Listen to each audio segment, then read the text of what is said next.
This morning we're going to need a belt and your awareness. So with that, this particular practice has a little bit of an introduction to the abdominals and how to enroll the abdominals without arching your lower back and creating aggravation.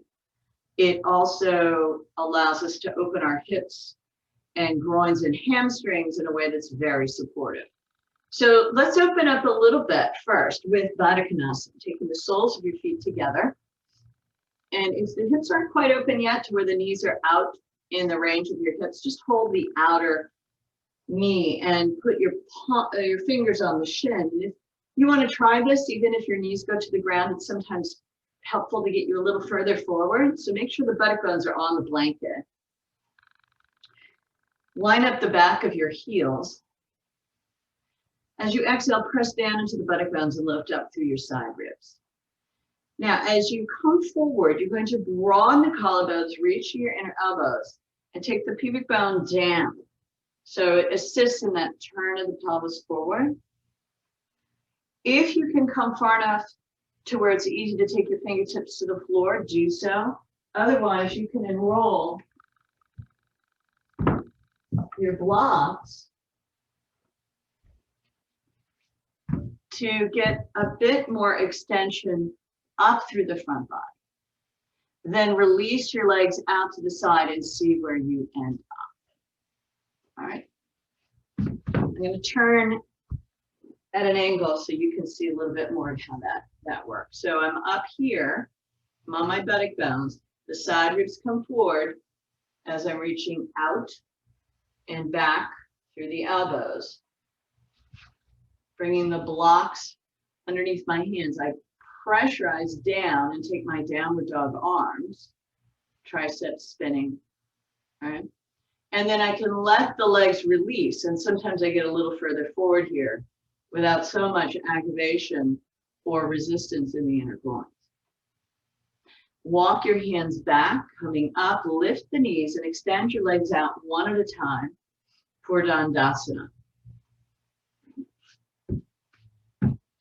Now in Dandasana, move forward all the way to the rolled edge of your blanket. And as you flex the feet, ground your heels.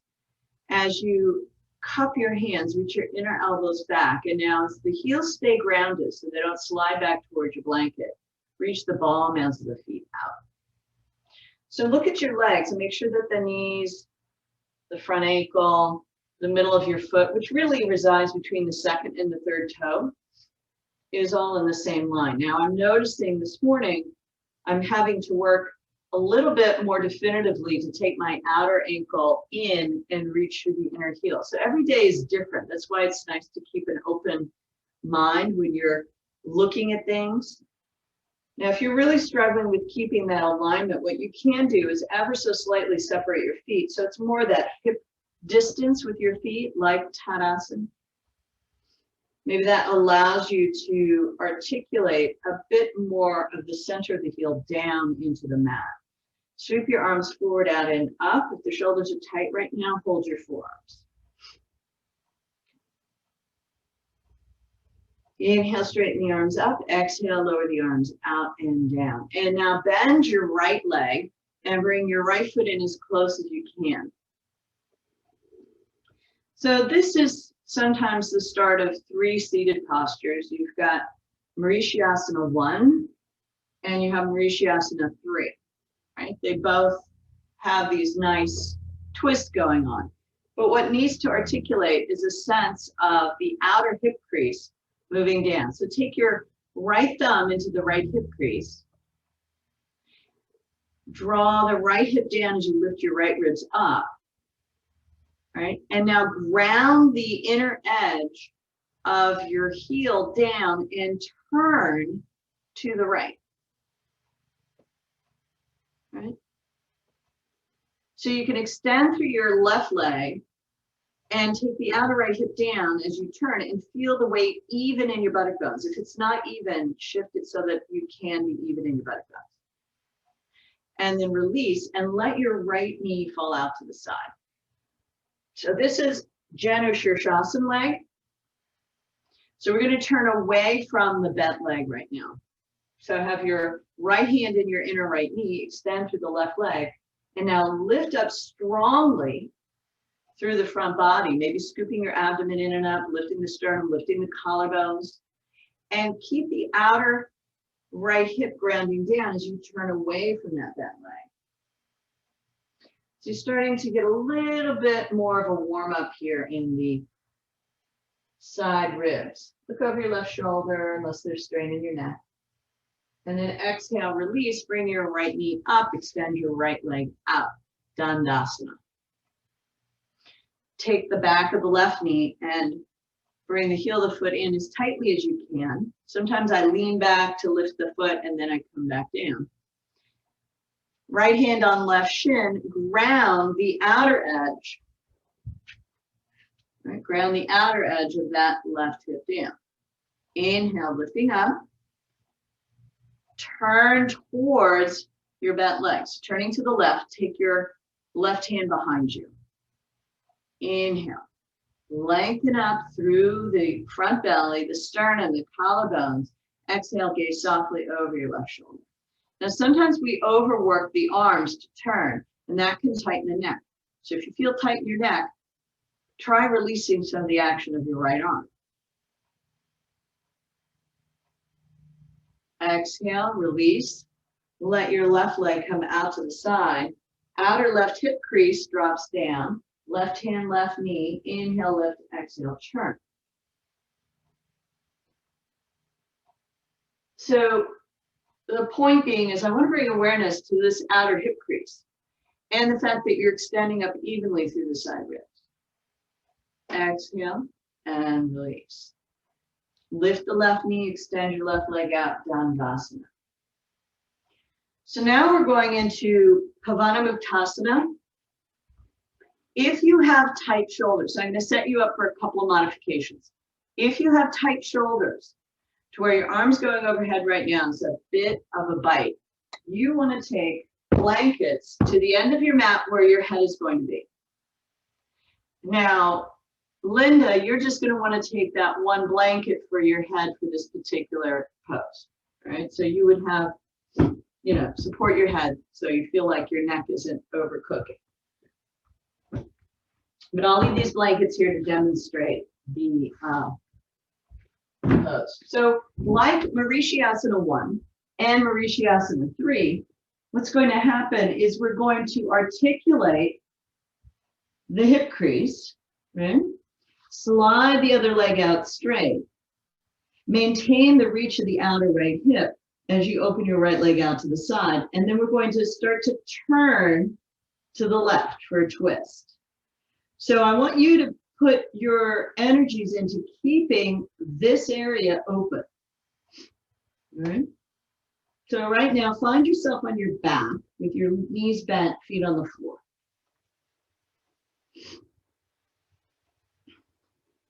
Lift your hips up and manually move your buttock flesh towards your feet so you're ironed out into the floor even better.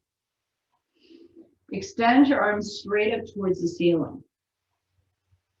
Now, if your outer tips of your shoulder blades are really high off the ground, there is possibility for bringing the arm bone down. See if you can ground the outer tip of your shoulder blade down, then turn your palms towards your knees, and then raise your arms up overhead.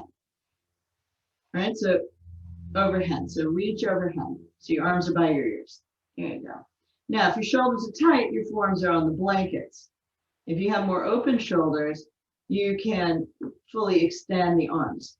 All right, so keep the armpits drawing down so the outer tip of the shoulder blade is grounded. So here, bring the feet together. And now draw your right knee toward your chest, interlace your fingers on your right shin. Hug your right leg in, slide the left heel out along the floor. This is Pavana Muktasana. Notice where your right hip goes. take your right thumb into the right hip crease. And as you draw the right hip away, bring your right knee back in towards the chest. Keep your navel moving down so you're ironed down in your back body. Now, hold the shin with your right hand. Bring your left hand to the top of the left thigh. Keep your outer right hip moving away from your armpit and open the right knee out to the right, whatever amount. Your hands on the outer shin, outer knee. And then bring your right knee up and then roll onto the outer left leg. Keep your right thumb in the right hip crease and roll any amount onto the outer edge of your left leg. Use your left hand to keep your right knee from crashing into the floor. If you want more of a twist, turn the abdomen away from the left. So you're turning your ribs to the right and extend your right arm out. Navel to the spine, extend strongly through your left leg. And then inhale, bring your right knee back up. Hug both legs into your chest. And massage the back body, either making circles with your knees on the ceiling or just simply rocking back and forth left to right. Feet to the floor, knees bent. Take your arms straight up towards the ceiling, palms face one another. Descend the arm bones down until you get the outer tips of the shoulder blades touching. Then turn your palms toward your feet. Inhale, sweep the arms up overhead.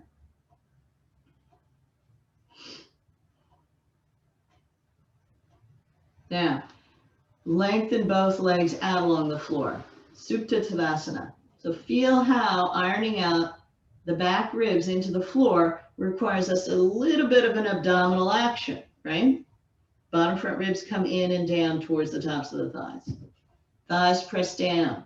As you reach for your heels, you might feel your tailbone draw up. So you have a little bit more support from the muscles on the back body. Bring your left knee into your chest. Interlace the fingers on the front shin. So bringing more awareness to the outer tip of the shoulder blades assists in keeping that opening on the front chest. Now hold the shin with your right hand and take your thumb into the hip crease. So you're drawing that left hip away from the left armpit.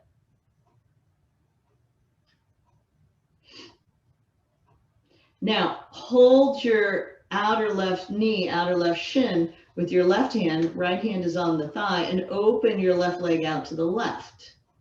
So the knee moves to the left, away from the straight leg. Good. Keep that knee coming towards the shoulder as the hip moves away from the shoulder.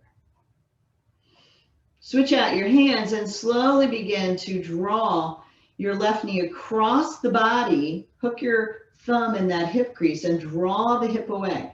Roll onto the outer edge of your right leg any amount and stretch through the right heel, sternum towards the chin, and keep turning to your left with your chest. If you want more of a turn, you extend your left arm out along the floor. If you want more of a spinal twist for your neck, you can look over your left hand. And then inhale, draw your knee back up, other knee up, and let yourself make contact with the floor. Right. So that's a starting move when it comes to things like Supta Muktasana, 30, 60, 90 legs. So you can roll to the side and sit up and watch here. Since I have you with a very recent memory of this outer hip crease, let me show you how Supta Muktasana in its fullest form is like so. So we have to work this outer hip crease. Okay. The second position is an abdominally enrollment, where I'm taking the body front ribs towards the top of the pelvis, the shin towards the forehead, forehead towards the shin. And then there's more of a pigeon pose like action here. And then there's the leg out to the side, which is like triangle pose, right? So that is something that if we articulate this crease in the outer hip more and more and more, Things like triangle pose will open up. You won't feel so much of a bite in your lower back. So let's take one child's pose into downward dog, and then we'll come to stand and play with our standing poses with that whole awareness in our mind. So even in child's pose, you can start sitting on your heels and hook your thumbs into the outer hip creases and draw the thigh bone back and down in the hip socket, extending the arms out. Forehead rests on the floor. Let the skin on the back body stretch as you breathe in and out. Also, as you draw your buttock bones back and down and your arms out towards the other side of your mat. Inhale, come up onto your hands and knees. Now remember when we were taking the outer tip of the shoulder blade into the floor? There's going to be a little bit of that happening here so that when you come into downward dog, it's easier on your shoulders. Tuck the toes under, press down into the palms and the ball mounts of your feet. Take the outer hip creases up and back. Let your head hang. So if you're not sure what's going on with that fold at the top of the thigh with your hip crease, bend the knees and shimmy the knees towards one another and away from one another. So you start to feel the inner and outer groins. And once you capture that, center the knee in the middle of the foot and press down into the ball mounts to enroll the front thighs to lift up and back. Take 3 long breaths, just residing in the pose without adjusting.